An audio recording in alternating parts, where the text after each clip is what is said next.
একটা সবুজে ঘেরা সুন্দর গ্রামে থাকত এক গাধা।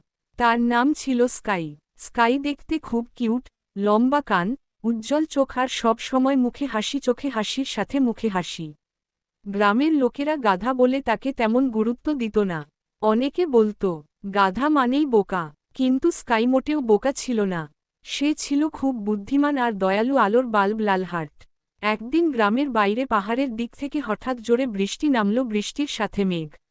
বৃষ্টিতে গ্রামের ছোট নদীটা ভরে উঠল। একটা বাচ্চা নদীর ধারে আটকে পড়ল আর ভয় কাঁদতে লাগল, ক্রন্দনরত মুখ। সবাই দূরে দাঁড়িয়েছিল, কেউ সাহস পাচ্ছিল না।